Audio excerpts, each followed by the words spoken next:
नमस्ते, good morning, happy Sunday. आप लोग जुड़िएगा। आज मैं और एक इंपॉर्टेंट टॉपिक पर डिस्कस करूंगा जो कि अपसू को लेकर के, all Arunachal Pradesh students union को लेकर के मैं डिस्कस करूंगा। और अरुणाचल प्रदेश का मुख्यमंत्री को कम से कम पता चल गया कि अपसू भी करप्टेड है। मतलब कि जिस बात को हम सुनना चाह रहे थे वो आखिरकार निकल गया कि अपसू भी करप्टेड है। कल सीएम साहब अपसू के जो इंटर ट्राइब फेस्टिवल में जो किक ऑफ करने के लिए पहुंचे थे, उन्होंने बहुत शानदार एक भाषण दिया है जिसमें अपसू को निशाना साधते हुए उन्होंने डायरेक्टली इनडायरेक्टली, मतलब एक तरफ से बहुत सोचने वाली बात है, एक तरफ से बेइज्जती है कि इस प्रकार का बयान देना, और ये एक उस ओर इशारा करता है कि कम से कम आज लोगों को पता चल गया कि अपसू भी करप्टेड है। करप्टेड इसीलिए बोल रहा हूं, और हमने कैप्शन में भी लिखा है क्या अपसू करप्टेड है, क्या अपसू करप्टेड है क्या, हमने कैप्शन में लिखा हुआ है। ये इसलिए मैं बोल रहा हूं, हमने जब अपसू का इलेक्शन हुआ या फिर अंशु का इलेक्शन हुआ, उस समय मैंने ये बात को रखा है कि इतना करोड़ पैसा कहां से आता है। मतलब अपसू इलेक्शन में इतना करोड़ पैसा कहां से आता है, या फिर अंशु इलेक्शन में इतना करोड़ पैसा कहां से आता है, कंटेस्ट कैसे करता है, कौन पैसा देता है, और कल को आने वाला समय में ये लोग रिकवर कहां से करेगा। तो आज मैं 3 टॉपिक पर बात करूंगा। सबसे पहले अपसू करप्टेड है क्या, दूसरा जो है कल रात भर आईजी पार्क के आसपास वालों को अपसू के जो प्रोग्राम यहां पर चल रहा है ना, लोगों को सोने नहीं दिया, ये दूसरा पॉइंट। तीसरा पॉइंट है अपसू को इतना बड़ा इवेंट ऑर्गेनाइज करने के लिए पैसा कहां से आया, क्या ये गवर्नमेंट ऑफ अरुणाचल प्रदेश दे रहा है, अगर गवर्नमेंट ऑफ अरुणाचल प्रदेश दे रहा है तो कौन कौन सा डिपार्टमेंट जो है अपसू को इंटर ट्राइब फेस्टिवल ऑर्गेनाइज करने के लिए पैसा दे रहा है, ये भी पब्लिक को पता चलना चाहिए, क्योंकि ये सब पैसा जो है पब्लिक का होता है। तो मैं 3 टॉपिक पर बात करूंगा। एक तो क्या अपसू करप्टेड है क्या, दूसरा जो है कल रात भर को अपसू ने 1 बजे से भी ज्यादा टाइम तक जो है यहां पर गाना गाता रहा, लेकिन जो बच्चे पढ़ाई कर रहे हैं उनको तो डिस्टर्ब हुआ होगा, जो आईजी पास के आसपास रहता है। तीसरा जो है इतना बड़ा प्रोग्राम को ऑर्गेनाइज करने के लिए अपसू को कौन फंडिंग कर रहा है, कहां से फंडिंग आ रहा है। जो स्टूडेंट्स यूनियन, जो स्टूडेंट्स के वेलफेयर के लिए काम करता है, तो उनको आज करोड़ों का पैसा कहां से आया है, जो इतना मतलब बड़ा पैमाने पर जो है पूरा आईजी पार्क को सजा के जो है प्रोग्राम ऑर्गेनाइज कर रहा है। ये 3 टॉपिक पर मैं डिस्कस करूंगा, और ये जरूरी है। हर किसी को अकाउंटेबल होना है और हर किसी को सवाल किया जाना बहुत जरूरी है, क्योंकि केवल सरकार नहीं है, हमारे यहाँ पे जितना भी स्टूडेंट ऑर्गेनाइजेशन या फिर यूनियन है उसको भी आड़े हाथों लेना जरूरी है, उनको भी चेक एंड बैलेंस करना जरूरी है। ये इतना पैसा कहां से आता है, ये इलेक्शन में इतना पैसा क्यों फेंकता है, इसके बारे में बताना बहुत जरूरी है। तो कल जो है अपसू के प्रोग्राम में मुख्यमंत्री पेमा खांडू ने सीधा शब्दों में कहा है कि अपसू भी करप्टेड है। क्योंकि करप्टेड इसीलिए, मैंने शुरू में कहा ना, करप्टेड इसीलिए क्योंकि इलेक्शन के समय में करोड़ों का पैसा ये लोग इलेक्शन में यूज करता है। ये करोड़ों का पैसा यूज करने के बाद जो अपसू सेक्रेटरी, प्रेसिडेंट बनता है, कोई भी एग्जीक्यूटिव मेंबर बनता है, तो इसका मकसद क्या होना चाहिए। क्या ये मकसद जो है पैसा कमाने का मकसद होता है या फिर स्टूडेंट के वेलफेयर के लिए काम करने का मकसद होता है, समझ में नहीं आता है। कई बार इस खबर को मैं कर चुका हूं, मैंने हमेशा सवाल उठाया है कि इसको ध्यान में रखते हुए ईडी को देखना चाहिए, सीबीआई को देखना चाहिए, एसआईसी को देखना चाहिए, एसआईटी को देखना चाहिए, जितना जो मतलब इंटेलिजेंट है उसको देखना चाहिए कि कोई अपसू प्रेसिडेंट कंटेस्ट कर रहा है, फिर अंशु प्रेसिडेंट कंटेस्ट कर रहा है, सेक्रेटरी प्रेसिडेंट कंटेस्ट कर रहा है, ये पैसा कहां से आता है, ये पैसा अकाउंटेबल होना चाहिए। क्योंकि करोड़ पैसा फेंकता है, लेकिन आपको करोड़ रुपया वापस आता कहां से है, क्योंकि आपके पास तो एमएलए जैसे, तो आपके पास मतलब एमएलए लेट पान तो नहीं है, आपके पास एसआईडीएफ नहीं है, आपके पास आरई नहीं है। मतलब ऐसे नहीं होकर आप करोड़ एमएलए से भी ज्यादा पैसा फेंकने के बाद आप एक प्रेसिडेंट सेक्रेटरी बनता है, तो पैसा कहां से आता है, इसको भी ईडी को जांच करना चाहिए, इसको भी सीबीआई को जांच करना चाहिए। मतलब इलेक्शन जीतने के बाद उसके पास स्कॉर्पियो आ जाता है, उसके पास फॉर्च्यूनर आ जाता है, उसके पास बड़ा बड़ा बंगला आ जाता है, बहुत जमीन जायदाद हो जाता है। तो क्या ये मतलब सीबीआई के घेरे में नहीं आना चाहिए क्या ये ईडी के घेरे में नहीं आना चाहिए क्या, ये आना चाहिए। क्योंकि ये बेनाम संपत्ति जो है 1-2 साल में बनाया जाता है, ये कहां से बनाता है, क्या वो बड़ा कॉन्ट्रैक्टर है या फिर बड़ा बिजनेसमैन है। यदि आप बड़ा कॉन्ट्रैक्टर या फिर बिजनेसमैन है तो अपसू प्रेसिडेंट कंटेस्ट करने का, अंशु प्रेसिडेंट कंटेस्ट करने का क्या मकसद है। तो ये टोटली क्लियर होना चाहिए। स्टूडेंट यूनियन भी कोई बिजनेसमैन होता है, कोई कॉन्ट्रैक्टर होता है, या फिर किसी एमएलए मिनिस्टर का कोई कुछ ना कुछ होता है। तो अगर इस प्रकार का रहेगा तो हाँ चलो बनना, इसको मैं नहीं बोल रहा कि नहीं बनना, बन रहा है तो अच्छी बात है, लेकिन उसका पैसा कहां से खर्च हो रहा है, कहां से आ रहा है, ये अकाउंटेबल होना चाहिए। क्योंकि ये पैसा कहीं ना कहीं अरुणाचल सरकार का पैसा होगा, अरुणाचल सरकार का पैसा है मतलब कि पब्लिक का पैसा होगा। ये पैसा कहां से आता है, कहां जाता है, इसको जांच करना चाहिए, उसको ईडी को भी देखना चाहिए कि ये लोग इतना कम साल में, 2-3 साल में इतना बेनाम संपत्ति कहां से बनाता है, मतलब इतना लग्जरियस कार कहां से खरीदता है। क्योंकि ये भी जरूरी है ना, अगर ये इस प्रकार का नहीं होगा तो कैसे होगा। तो इसको मैंने दरअसल लास्ट टाइम भी मैंने किया था, इसको लेकर के मैंने बोला था, लेकिन इसका ऊपर जो है कोई चर्चा नहीं होता। लेकिन कल जब मुख्यमंत्री पेमा खांडू ने कहा है कि अपसू को बदलना चाहिए, अपसू को बदलना इसलिए चाहिए क्योंकि आप इलेक्शन में करोड़ पैसा फेंकता है। हालांकि यहां पर हमारे लीडर का भी गलती है, कोई मिनिस्टर या फिर एमएलए जो है अपना कैंडिडेट बनाता है, अपना कैंडिडेट उनका भी होता है, ये कोई छुपा नहीं सकता। शायद ऐसे भी हो सकता है कि बड़े बड़े मिनिस्टर का, बड़े बड़े हो सकता है कि सबका अपना कैंडिडेट होता होगा कि आप जब जीतने के बाद जो है आप जो है उस मिनिस्टर एमएलए का जो है बात को मानेगा। तो आप जो एमएलए मिनिस्टर है या फिर मुख्यमंत्री है, वो भी तो इस बात को टुकरा नहीं सकते ना कि आपने भी कहीं ना कहीं किसी ना किसी को फंडिंग तो किया होगा, आपने भी किसी ना किसी को सपोर्ट किया होगा। तो आज पता चल रहा है ना, इसीलिए अपसू कंटेस्ट करने वाले सब ऐसे नहीं करते, उनको भी कोई मिनिस्टर या फिर एमएलए या फिर बड़े बड़े बिजनेसमैन कॉन्ट्रैक्टर का सपोर्ट होता है और अब कंटेस्ट करता है। लेकिन क्वेश्चन यही है ना कि आप स्टूडेंट वेलफेयर के लिए काम करने जा रहा है तो करोड़ों पैसा फेंकता क्यों है, और आपको वापस पैसा कहां से आता है, वापस पैसा कहां से आता है। इसको सरकार को ध्यान देना है। सरकार भाषण मारने से नहीं होगा ना, सरकार को हर स्टूडेंट यूनियन का जो ऑर्गेनाइजेशन का जो बड़े बड़े जो लीडर है उनके पीछे में लगाना चाहिए कि ये पैसा कहां से आता है, ये इलेक्शन में क्यों पैसा फेंक रहा है, इसका मकसद क्या है, और जीतने के बाद ये सच में क्या स्टूडेंट के लिए काम करता है कि नहीं, ये देखना चाहिए। इसलिए मैंने लीडर को भी यहां पर इंक्लूड किया। और आपको बता दूं, मुख्यमंत्री पेमा खांडू ने बहुत खूबसूरत बात कही है। उन्होंने कहा है कि आने वाला समय में आपसू को रिफॉर्म करना चाहिए। आपसू को रिफॉर्म कहां करना चाहिए, इलेक्शन प्रोसेस में। आपसू का इलेक्शन प्रोसेस में इतना करोड़ पैसा क्यों फेंकता है, तो एक ऐसा मैकेनिज्म, एक ऐसा सिस्टम बनाइए ना जहां पर अच्छा लीडर को चुन सके, जहां पर पैसा खर्च ना हो। इसके लिए एक सिंपल सा फंदा है, ये भी हो सकता है। आप आपसू प्रेसिडेंट सेक्रेटरी के लिए कोई भी नॉमिनेशन डालिए ना, इशू मत कीजिए, लेकिन इसको ऑनलाइन कर दीजिए। ऑनलाइन प्लस स्टूडेंट है तो सभी स्टूडेंट को वोट मारने का हक होना चाहिए। हाँ, क्लास 8 से नीचे या फिर क्लास 6 से ऊपर तक का सभी स्टूडेंट को ओपन डोर मारने का मौका मिलना चाहिए कि लीडर कौन बन सकता है। तो यहां तो कुछ ग्रुप, कुछ मतलब जो दोस्ती यारी लोगों का एक ग्रुप होता है, वहां वही तय करता है कि कौन लोग अब आपसे इलेक्शन में वोटिंग मारेगा नहीं मारेगा, वो लोग ही तय करता है, वो लोग के सारा सिस्टम को तय करता है। तो इसको एक सिंपल सा पंदा है कि ओपन टोल कर देना चाहिए, क्योंकि आपसे यदि कोई कर भी रहा है तो इतना तो नहीं कर सकता ना। लेकिन सिंपल सा बात यही है कि सरकार अगर आपसू जीतने के बाद या फिर कोई भी स्टूडेंट ऑर्गेनाइजेशन जीतने के बाद किसी भी लीडर को अगर उसको इंकरेज नहीं करता है कि पैसा दे करके या फिर स्कीम्स दे करके, इसे अगर इंकरेज नहीं करता है, तो मुझे लगता है कि आपसू अंशु में जो भी मतलब अच्छा लीडर हुए भी है, मैं सभी को नहीं बोल रहा हूं, आपसू अंशु में बहुत सारे अच्छे अच्छे लीडर सोसाइटी को सर्व करने वाले भी हुए हैं, उसको एग्जांपल सेट करते हुए मतलब काम करना चाहिए। आज के दिन में तो कुछ अलग ही है, तो इसको ध्यान में रखना बहुत जरूरी है। इसलिए सीएम पेमा खांडू ने कहा है कि इलेक्शन प्रोसेस को रिफॉर्म करना चाहिए जहां पर पैसा ना लगे। तो इन चीजों को, क्योंकि पैसा इसलिए नहीं लगना चाहिए क्योंकि आप स्टूडेंट के लिए काम करने जा रहे हो, तो पैसा क्यों फेंक रहा है ना, आपके पास कुछ पैसा है, कहीं भी कुछ फंडिंग आपके पास सोर्स है नहीं, आप कहां से पैसा लेता है। तो ये एक बात है, इसको ध्यान में रखना बहुत जरूरी है, जो कि सीएम पेमा खांडू ने कहा है। और तीसरा बहुत इंपॉर्टेंट बात आपसू को लेकर के उन्होंने कहा है कि आपसू का फॉर्मेशन इसलिए हुआ था रिफ्यूजीज को जो है टेकल करने के लिए। तो आज के डेट तक अरुणाचल में रिफ्यूजीज का मतलब जो है प्रॉब्लम जो है बना हुआ है। तो इसका मतलब सीएम के मुताबिक आपसू को तो छोड़ देना चाहिए, क्योंकि आपने रिफ्यूजीज अरुणाचल प्रदेश में है उसको जो है टेकल करने के लिए काम किया, तब से गो बैक नारा लगा रहा है, अभी तक नहीं हुआ है। और सीएम साहब ने यह भी खूबसूरत बात कही है कि बहुत सारे लोग जो है आज के डेट में आपसू के लीडर लोग भी नहीं है, और आज एक दो है भी तो कोई लोग दादा बन गया है। मतलब उस जमाने से गो बैक ही चिल्ला रहे हैं, लेकिन अभी तक ये सॉर्ट आउट ही नहीं होता है। जो सॉर्ट आउट नहीं होता, क्या ये जो है रिफ्यूजी इशू जो है क्या उनके लिए एटीएम मशीन बनकर देता है क्या, एटीएम मशीन।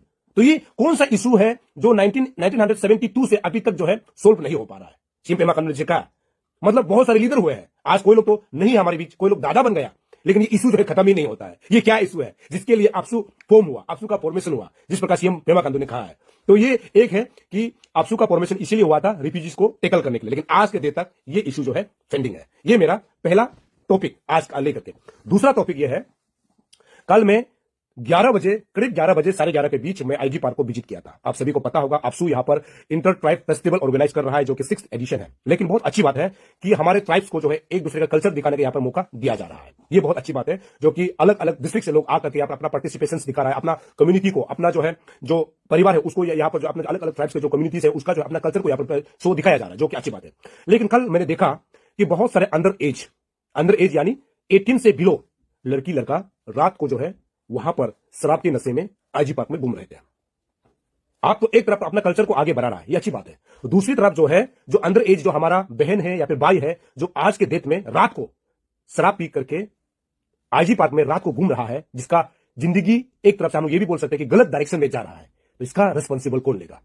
आपसू को हम लोग इसलिए मानते हैं, जो भी स्टूडेंट यूनियन है या फिर ऑर्गेनाइजेशन को हम लोग इसलिए मानते हैं क्योंकि आपको स्टूडेंट के लिए काम करना होता है। लेकिन हमारे स्टूडेंट जो है आज के डेट में, कल रात को मैं जिस प्रकार से देखा, वहां पे जो है बिगड़ रहे हैं, नशे की हालत में घूम रहे हैं। तो क्या ये प्रोग्राम जो है बच्चों को बिगड़ने के लिए है या फिर संस्कृति को आगे बढ़ाने के लिए? क्योंकि हर काम में एक नेगेटिव पॉजिटिव जरूर होता है, लेकिन यहां पर कल हमको नेगेटिव ज्यादा दिखाई दिए, जहां पर क्योंकि कल आप लोगों का पहला दिन है, हमने कुछ तस्वीरें भी बनाया, कुछ फोटोज भी हमने क्लिक किए, कुछ वीडियोस भी बनाया है। कल को यदि आप कहते हैं तो मैं दिखाऊंगा, हालांकि ये कुछ लोगों का जो तस्वीर, लोगों का जो है चेहरा आ जाता है, जिस कारण से मैं नहीं दिखा पाऊंगा, क्योंकि मैंने देखा है कल रात को मैं लगभग 11:30 तक जो है आईजी पार्क का मैंने चक्कर काटा है, उसमें क्या क्या हो रहा है मैंने देखा है। हालांकि मैं इस फेस्टिवल को ऑर्गेनाइज करने के खिलाफ नहीं हूं, मैं इसके खिलाफ हूं कि जहां हमारे बच्चे आज के डेट में जहां पढ़ाई करना चाहता उसकी जगह में आज जो है नशे की हालत में आईजी पार्क में घूम रहा है, चप्पल उठाकर घूम रहा है, जिसको पता ही नहीं कि वो क्या कर रहा है, इसके लिए क्या कदम उठाया जा रहा है। ये देख करके मुझे बहुत खराब लगा। और आपको जो है रात को हर जगह जो है शराब के बोतल नजर आ जाएंगे, मतलब छोटे छोटे बच्चे हैं, सभी अंडर एज के बच्चे जो आज के डेट में स्कूल में पढ़ रहा है। ये पहली बात।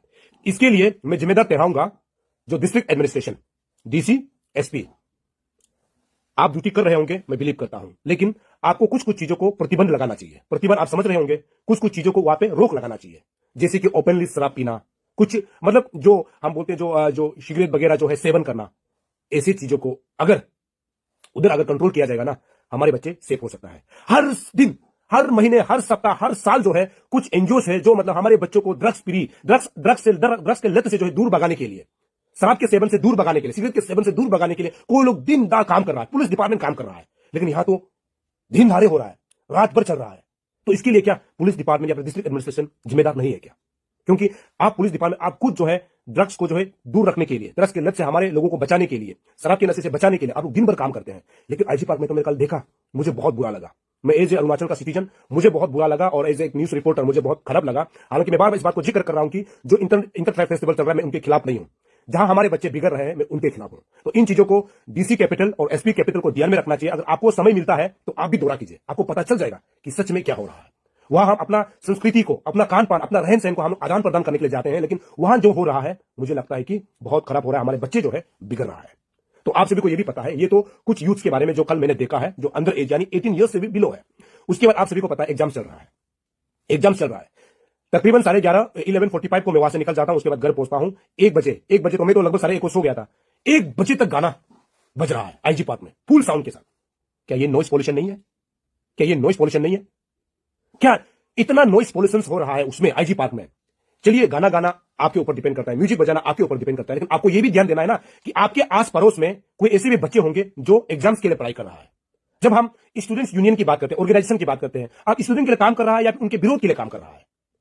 1 बजे 2 बजे तक म्यूजिक सिस्टम बजना, तो क्या ये डिस्ट्रिक्ट एडमिनिस्ट्रेशन के अंतर्गत नहीं आता है क्या? पुलिस के अंतर्गत नहीं आता है क्या? और ये पॉल्यूशन डिपार्टमेंट जो रात भर उधर नॉइस पॉल्यूशन फैला रहा है, एक समय होना चाहिए ना, 10 बजे, 11 बजे, ज्यादा 12 बजे, आप 1-2 बजे तक म्यूजिक बजा रहे हैं वहां पे। सामने में कोई सोता है, सामने में किसी का गढ़ है, सामने कोई पढ़ाई कर रहा है, तो ये ध्यान दिया नहीं जाना चाहिए क्या? मैं डिस्ट्रिक्ट एडमिनिस्ट्रेशन तालो पुतुम साहब से मैं हाथ जोड़कर विनती करता हूं, एसपी से मैं हाथ जोड़कर विनती करता हूं कि बहुत सारे होंगे जो इस बात को जो है अपने मन में रखते हुए, अपने दिल दिमाग में रखते हुए भी बयान नहीं कर पा रहा है और नहीं बोल पा रहा है। क्योंकि ऑर्गेनाइज कौन कर रहा है? All Arunachal Pradesh students union. लोग नहीं बोल पाता है। मैं अपने बात को रख रहा हूं, पब्लिक का ओपिनियन को मैं रख रहा हूं, उनका सवाल को मैं रख रहा हूं। तो डीसी कहां चला जाता है? एसपी कहां चले जाते हैं? कोई अगर आम आदमी होता तो बोल देता कि आप इतना रात को यहां पर म्यूजिक क्यों बजा रहा है, इतना रात को क्यों आप यहां शराब पी के घूम रहा है। प्लीज, कुछ कानून जो है सही होना चाहिए, सबके लिए बराबर होना चाहिए। हालांकि फेस्टिवल है, आपने परमिशन जरूर लिया होगा, लेकिन परमिशन का भी तो एक हद होता है ना, एक समय होता है। जहां टेनिस कोर्ट के लिए परमिशन लिया जाता है उसमें बोलता है कि आप साउंड सिस्टम भी लाता है तो उसको लो वॉल्यूम में चलाना है और आपका साउंड से दूसरा किसी को इफेक्ट नहीं होना है। यहां तो रात भर साउंड बज रहा है, डीजे बज रहा है, इसका क्या? तो ये बहुत खराब लगा। ये मेरा दूसरा मतलब कि जो ये प्रोग्राम को लेकर के। तीसरा जो है, यहां पे जो है बहुत सारे कैंटीन बनाया है, अच्छी बात है, ये अपना अपना ट्रैवल का जो है खान पान रहन सहन को लोगों तक पहुंचाने के लिए। लेकिन फॉरेस्ट डिपार्टमेंट को एक सवाल है, हमें ऐसे खबर मिला है कि यहां हो सकता है कि बहुत सारे हमारा जो वाइल्ड लाइफ जो सामान है ऐसे बिकने का खबर आ रहा है। मुझे कुछ खबर मिला है, हालांकि इसका पुख्ता सबूत मेरे पास नहीं है। सोर्स से मुझे खबर दिया, इन्फॉर्म किया जा रहा है कि बहुत सारे जो वाइल्ड लाइफ जो चीजें हैं वो जो है यहाँ पर स्टोर में जो है बिक्री किया जा रहा है, मतलब बेचा जा रहा है, उसका मांस को बेचा जा रहा है। हालांकि जब स्टूडेंट की बात करते हो हमेशा बोलता है कि हमें वाइल्ड लाइफ को प्रोटेक्ट करना चाहिए, एनिमल को प्रोटेक्ट करना चाहिए, जंगल को प्रोटेक्ट, नदी को प्रोटेक्ट करना चाहिए। यदि ये खबर पक्का है तो मैं फॉरेस्ट डिपार्टमेंट से रिक्वेस्ट करना चाहूंगा, क्योंकि ये आईजी पार्क की आपका वाइल्ड लाइफ सेंचुरी के अंतर्गत आता है जहां पर ये प्रोग्राम हो रहा है, उसको फॉरेस्ट डिपार्टमेंट को अचानक चेकिंग करना चाहिए स्टोर में जाकर के, का गलत तो नहीं हो रहा है। ये फॉरेस्ट डिपार्टमेंट का काम है, ड्यूटी है। सिर्फ सगाली या चुली या फिर यहाँ पे जो है दोईमुख एरिया में अचानक चेकिंग करके पकड़ने से नहीं होगा। जहां पर भोजन बन रहा है ना, वो सप्लाई करके जब यहां पहुंचता है तभी जाकर के यहां लोग जो है मांस का सेवन करता है, मतलब हमारा वाइल्ड लाइफ एनिमल का जो है सेवन होता है। तो पुलिस डिपार्टमेंट से रिक्वेस्ट है, यहाँ पर जितना भी स्टोर बनाए उसमें अपना आदमी को तैनात करके अच्छा में चेकिंग करना चाहिए, और पकड़ा जाएगा तो सभी को वाइल्ड लाइफ एक्ट के जो कानून के मुताबिक जो सजा मिलना चाहिए। क्योंकि इस प्रकार का अगर होगा तो हम लोग बचाने का बात करता है, लेकिन यहाँ पर जो है अनगिनत जो है मांस का जो है सप्लाई हो रहा है, वो कहां से होता है? तो ये पुलिस डिपार्टमेंट का ड्यूटी है, ये मुझे लगा कि आपको बताना चाहिए। तीसरा पॉइंट हम लोग चलते हैं जो पंड। ये इतना बड़ा प्रोग्राम को ऑर्गेनाइज करने के लिए पंड अपसू को कहां से आया? हालांकि हमने पहले भी सुना है कि जितना भी जो इंटर ट्राइब फेस्टिवल हुआ है सरकार की तरफ से मदद होता है, अच्छी बात है, लेकिन सरकार को बताना चाहिए कि किस हेड से अपसू को ये ऑर्गेनाइज करने के लिए पैसा दिया जाता है। क्या यूथ अफेयर से मिलता है या फिर ट्राइबल अफेयर से मिलता है, मतलब जो अरुणाचल प्रदेश का ट्राइबल अफेयर से मिलता है क्या? कहां से मिलता है? टूरिज्म से मिलता है क्या? कहां से मिलता है? क्योंकि ये जरूरी है। इतना बड़ा आप पूरा आईजी पार्क को आप सजा के एक एक घर बना के रख दिया तो उसमें तो पैसा लगा होगा ना। लेकिन मैंने शुरू में जैसे कहा, मैं प्रोग्राम का खिलाफ नहीं हूं, लेकिन जो यहां पर फंड आया होगा तो वो कहां से आया है, ये भी क्वेश्चनेबल है, इसको जवाब देना चाहिए। क्योंकि जब अरुणाचल प्रदेश राजधानी ईटानगर में कोई फुटबॉल ऑर्गेनाइज करता है ना, तो रास्ता के बीच में प्रेसिडेंट सेक्रेटरी का फोटो लगा देता है, होर्डिंग्स बैनर लगाता है, या फिर वॉलीबॉल होता है, या फिर बास्केटबॉल होता है, या फिर चेस का होता है, कुछ भी होता है तो प्रेसिडेंट सेक्रेटरी मिनिस्टर लोग का फोटो जो है हाईवे में आप लोग देख रहा होगा ना, हाईवे का बीच में लगा के रखा हुआ है, वो भी तो बिना पैसा का आएगा नहीं है ना। अभी हम जाकर के किसी जो प्रिंटिंग प्रेस होता है उसमें जो अपसू का जो बैनर्स लगा हुआ उसका एक का कितना है मैं पूछूंगा, क्योंकि मतलब हाईवे का पूरा बीचों बीच में जो है फोटोस लगा के रखा हुआ है, ये तो बिना पैसा का होगा नहीं, तो इसको मतलब समझ में नहीं आता है। हालांकि मैंने पहले शुरू में कहा कि ये स्टूडेंट के वेलफेयर के लिए काम करता है, स्टूडेंट के यूनिफॉर्म्स के लिए, स्टाइपेंड के लिए, क्लासरूम के लिए, टीचर के लिए और रिफ्यूजीज के लिए, जो सीएम ने कहा है। तो आज उनको ही इतना मतलब अगर आप जाओगी बे रात को एक बार आप जाके देखिएगा, आपको लग्जरियस कार्स दिखाई देंगे उसमें। हालांकि मैं किसी को पर्सनल नहीं बोल रहा हूं, लेकिन इतना बड़ा लग्जरियस जो कार है आज के दिन में जो लीडर पकड़ते हैं ना, आप समझ के भी मतलब चौंक जाएंगे, ये कैसा हो सकता है। इसीलिए तो लोग पढ़ाई कम करते हैं, सभी लोग लीडर मतलब स्टूडेंट लीडर में जाना चाहता है। कारण क्या है, सोचिए मतलब ये लोग रातों रात को कैसे मतलब इतना गाड़ी खरीद लेता है, इतना मकान बना लेता है, इतना जमीन खरीद लेता है, तो सबके दिमाग में ये भर के रख दिया। तो अभी कोई अगर अच्छा पढ़ाई भी करना चाहेगा ना, उसका दिमाग में होता है मेरा दोस्तों एक दिन प्रेसिडेंट सेक्रेटरी बन के 3 साल में तो करोड़पति हो गया, तो उसका दिमाग में आने जाता है कि हाँ मैं भी आपसे कॉन्टेस्ट करूंगा, मैं भी आपसे कॉन्टेस्ट करूंगा, मैं भी फलाना स्टूडेंट यूनियन एसोसिएशन कॉन्टेस्ट करूंगा, ये सोच के जाता है।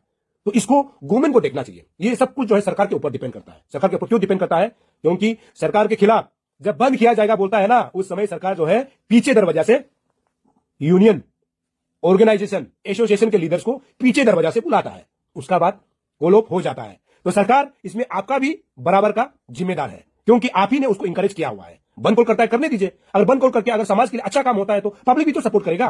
पब्लिक सपोर्ट करने के बाद बंद कॉल ऐलान करने के बाद में बंद कॉल को खत्म करने के लिए आप पीछे दरवाजे से बुलाता है, उसके बाद मोटी रकम दी जाती है, उसके बाद ये गाड़ी खरीदता है, उसके बाद ये बंगला बनाता है, उसके बाद ये जमीन खरीदता है। तो इसमें आपका भी तो हक है ना, आपका भी तो हिस्सेदार है ना। इसको सरकार को भी सोचना है। सरकार को इसीलिए सोचना है कि मतलब यूनियन का जरूरत क्या है, एसोसिएशन ऑर्गेनाइजेशन की जरूरत क्या है अरुणाचल प्रदेश में। सरकार जब है तो सरकार तो फाइनल करेगा, सरकार तो कानून पास करेगा। तो हाँ, कोई स्टूडेंट ऑर्गेनाइजेशन की यूनियन है जो सच में समाज के लिए काम करता है, अलग बात है। लेकिन आज के डेट में क्या सही मायने में स्टूडेंट यूनियन या फिर ऑर्गेनाइजेशन एसोसिएशन जो है समाज के लिए सही काम कर रहा है क्या, स्टूडेंट के लिए सही काम कर रहा है क्या, ये डिपेंड करता है। यदि कर रहा है तो अच्छी बात है, नहीं कर रहा है तो सरकार को भी देखना चाहिए। मतलब कि हमारा माटा में जितना चूल है ना, उतना एसोसिएशन, उतना यूनियन, उतना क्या अभी बोलेगा, उतना ज्यादा यूनियन है जिसका काउंट ही नहीं कर सकता है। हाईएस्ट यूनियन एसोसिएशन जो है मतलब जिनिस बुक वर्ल्ड रिकॉर्ड में जो है अरुणाचल प्रदेश को लिखा जाना चाहिए। तो ऐसे चीजों को सरकार ही कुछ कर सकता है, मैं तो ये उम्मीद करूंगा। और बार बार इस बात को जिक्र कर रहा हूं कि आईजी पार्क में जो काम हो रहा है इसको डिस्ट्रिक्ट एडमिनिस्ट्रेशन को चेक एंड बैलेंस करना चाहिए, क्योंकि हमको ऐसे भी खबर मिल रहा है कि वहां पे गैम्बलिंग भी हो रहा है। अगर गैम्बलिंग हो रहा है तो ये गलत है, क्योंकि इस बात को कई बार डीसी तालो पुतुम कह चुका है कि हमारा खुद चैनल में कहा है कि गैम्बलिंग को कहीं भी अलाउड नहीं है और कभी परमिशन नहीं मिल सकता।